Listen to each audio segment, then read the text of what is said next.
Stop! Les États-Unis n'ont pas seulement bombardé des sites de drones iraniens ce week-end. Ils ont peut-être bombardé le levier même que l'Iran utilise pour contrôler le détroit d'Ormuz. Et voilà ce que personne dans les grands médias ne dit encore clairement. Ces frappes ont eu lieu en plein milieu d'une fenêtre de négociation de 72 heures que les États-Unis avaient eux-mêmes fixée pour obtenir une réponse iranienne sur un accord de paix. Bombe d'un côté, conditions de paix de l'autre, en même temps. Dans la même fenêtre de 72 heures. Ce n'est pas de la contradiction, c'est une stratégie. Et comprendre laquelle change absolument tout à ta lecture de ce conflit. Accroche-toi, on commence. Voilà les faits bruts du week-end du 2 juin 2026. Des avions de chasse américains sont entrés dans l'espace aérien du sud de l'Iran et ont détruit des radars ainsi que des nœuds de commandement et de contrôle pilotant les opérations de drones iraniennes au-dessus du détroit d'Ormuz. Le commandement central américain a frappé 2 sites précis dans la géographie la plus sensible de tout le conflit. Des défenses aériennes, une station de contrôle terrestre de drones et 2 drones d'attaque à sens unique ont été détruits. Des sites situés directement à la gorge du Golfe. La riposte iranienne est venue en quelques heures. Pas en quelques jours, en quelques heures. Des missiles et des drones dirigés vers la base aérienne Ali Al-Salem au Koweït, où se trouvent des troupes américaines. Tout cela pendant que les 2 gouvernements affirmaient officiellement négocier la paix. Mais voilà la vraie question, celle que le communiqué officiel ne pose pas.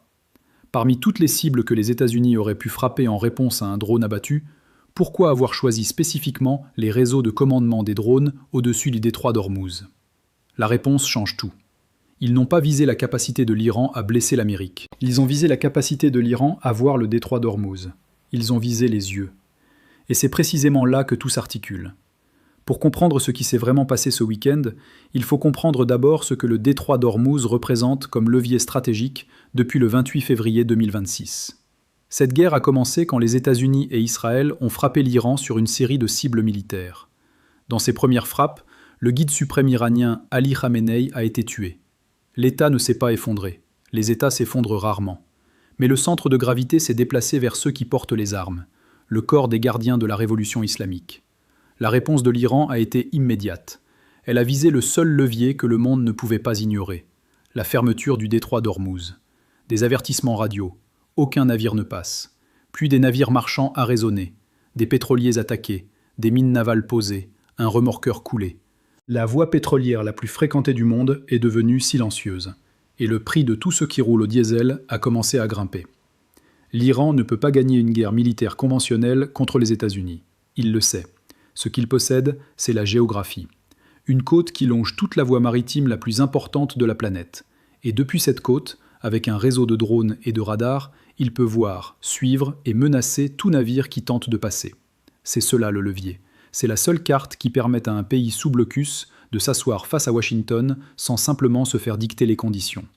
Et l'instrument de ce levier, ce qui transforme une côte en arme, c'est précisément le réseau de surveillance qui a été frappé ce week-end. Donc quand les États-Unis ont choisi de cibler les nœuds de commandement des drones au-dessus du détroit, plutôt qu'une base navale ou une batterie de missiles, ils n'ont pas choisi une cible au hasard. Ils ont frappé la caisse enregistreuse.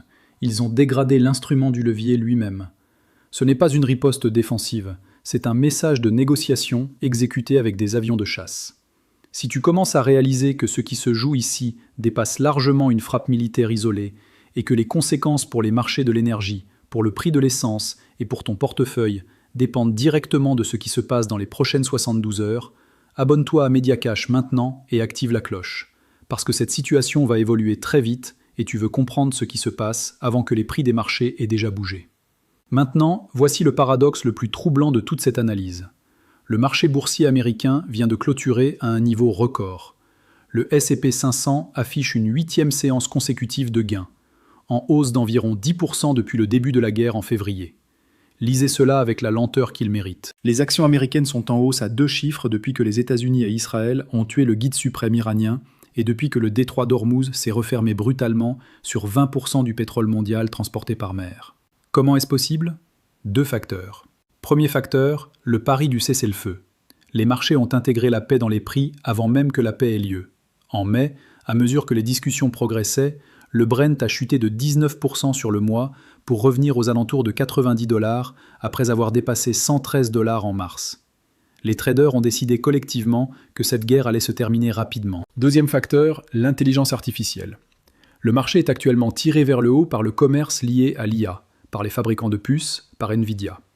Un enthousiasme technologique si puissant qu'il écrase la géopolitique. Wall Street a essentiellement décidé que le déploiement de l'IA compte davantage pour la valeur des entreprises américaines qu'une guerre dans le Golfe Persique. C'est peut-être le fait le plus révélateur de toute cette analyse. Nous avons construit un marché boursier capable de regarder directement une guerre autour du point d'étranglement pétrolier le plus important du monde et de décider que la nouvelle puce compte davantage. Ce n'est pas nécessairement faux. Mais c'est fragile. Parce que le problème avec l'intégration de la paix dans les prix, c'est que le risque à la baisse n'est pas symétrique. Si l'accord se conclut, les actions sont déjà là-haut, le pétrole est déjà ici-bas. La bonne nouvelle est déjà consommée. Mais si la chorégraphie se brise, si un drone iranien traverse les défenses et tue réellement des soldats américains en nombre, ou si le corps des gardiens coule un navire de guerre occidental, alors tu as un marché positionné pour le calme qui reçoit une guerre en plein visage. Et ce type de réévaluation se produit en une seule séance brutale. Maintenant, la dimension la plus lourde de conséquences de toute cette situation. Celle que presque personne ne mentionne. Selon des rapports émergents via Iran International, le président iranien Massoud Pezeshkian aurait présenté une lettre de démission. La raison évoquée dans cette lettre était directe. Lui et le gouvernement élu auraient été exclus des vraies décisions. Le vide laissé par la mort de Khamenei aurait permis à des factions dures à l'intérieur du corps des gardiens de prendre le contrôle effectif du pays. Et il ne pouvait plus diriger un gouvernement dont il avait été exclu. Le bureau présidentiel iranien a catégoriquement démenti. Un porte-parole a qualifié ces rapports de faux, affirmant que Pezeshkian reste engagé et ne va nulle part. Nous ne savons donc pas si cette démission est réelle. Il faut la traiter comme une information contestée, pas comme un fait établi. Mais voici ce qui est incontestable, même dans le démenti. Personne ne prétend que le président et le corps des gardiens s'entendent bien. La lutte pour savoir qui contrôle réellement l'Iran est bien réelle, que la lettre le soit ou non. Et c'est là que se trouve la question la plus lourde de tout ce conflit. Parce que regardez ce que cela signifie concrètement. Si la partie élue et diplomatique de l'État iranien est progressivement vidée de sa substance, si le corps des gardiens est celui qui prend les décisions de guerre, alors avec qui exactement les États-Unis négocient-ils ? Tu peux signer un mémorandum d'entente avec le président Pezeshkian. Tu peux obtenir un cessez-le-feu sur papier de la partie du gouvernement qui ne contrôle pas la gâchette. Et ce document ne signifie rien parce que les hommes qui font voler les drones et posent les mines n'ont jamais accepté quoi que ce soit. C'est le scénario cauchemar de toute négociation. Un interlocuteur qui peut promettre mais ne peut pas livrer, parce que le vrai pouvoir se trouve entre les mains de gens qui ne sont pas à la table. Et voilà pourquoi l'intérêt du corps des gardiens n'est pas le même que l'intérêt du pays. Le pays a besoin que le blocus prenne fin, que le pétrole circule, que l'économie respire. Les exportations iraniennes de brut se sont effondrées. On parle de 300 000 barils par jour en mai, contre environ 1,7 million en mars. L'Iran a étranglé 80% de ses propres exportations de pétrole pour maintenir ce combat. Ce n'est pas le comportement d'un État qui agit dans son intérêt économique. C'est le comportement d'une institution qui agit dans son intérêt politique et fait payer tout le pays pour cela. Et tu ne peux pas négocier avec quelqu'un pour le faire quitter une position pour laquelle il a déjà sacrifié 80% de ses revenus. Maintenant, regardons la dimension que personne n'observe depuis l'Occident. La Chine observe ce conflit comme un joueur d'échecs observe une partie entre grands maîtres. Pas pour le drame, pour les leçons. Ce que les États-Unis font dans le détroit d'Ormuz, projeter leur puissance dans une voie maritime contestée, supprimer les défenses aériennes et la surveillance d'un adversaire pour maintenir une route maritime ouverte, est une répétition plus petite et plus chaude du problème exact que les États-Unis auraient à affronter dans une guerre autour de Taïwan. À quelle vitesse la puissance aérienne américaine peut-elle dégrader un système intégré de défense aérienne ? Dans quelle mesure les moyens de guerre électroniques fonctionnent-ils réellement contre un réseau radar en couche ? Combien de munitions de précision une campagne soutenue consomme-t-elle ? Combien de temps les stocks peuvent-ils tenir ? Chacune de ces questions reçoit une réponse en temps réel, en combat réel, au-dessus du détroit d'Ormuz. Et la Chine prend des notes. Et la question des stocks n'est pas abstraite. Il y a une inquiétude publique réelle dans les milieux de la défense quant à la profondeur des inventaires américains de munitions après des années à armer l'Ukraine, à armer Israël et maintenant à mener une campagne aérienne et navale soutenue contre l'Iran. Et puis, il y a l'équation fondamentale qui va définir tous les conflits des 20 prochaines années. L'Iran peut construire un drone d'attaque à sens unique pour quelques milliers de dollars et forcer les États-Unis à l'abattre avec un intercepteur qui coûte 100 fois plus. Les Émirats arabes unis auraient abattu des centaines de missiles balistiques, des milliers de drones et des dizaines de missiles de croisière depuis le début du conflit, en utilisant des systèmes patriotes fournis par les Américains. Offensive bon marché, défense coûteuse. Cette équation est testée en direct maintenant, avec de l'argent réel des deux côtés. Bien sûr, il faut le dire clairement. Les États-Unis restent la puissance militaire la plus sophistiquée de la planète. La diplomatie est en mouvement. Des personnes compétentes travaillent sous une véritable pression. Le marché a intégré une résolution probable, et les marchés ont plus souvent raison que tort. Mais voilà ce que cette analyse rend difficile à ignorer. Les frappes du week-end ont eu lieu à l'intérieur d'une fenêtre de 72 heures, pendant laquelle Washington envoyait simultanément des conditions de paix révisées au bureau du nouveau guide suprême Mojtaba Khamenei, fils de l'homme tué en février.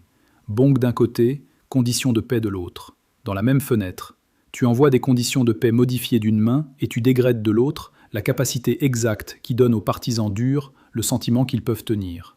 Ce n'est pas de la négociation comme une poignée de main, c'est de la négociation avec les lumières de la piste encore brûlantes. Et la question qui demeure ouverte, la boucle que rien dans ce week-end ne ferme, c'est celle-ci. Quand l'armée d'un pays cesse d'écouter son propre gouvernement, avec qui exactement croyons-nous faire la paix?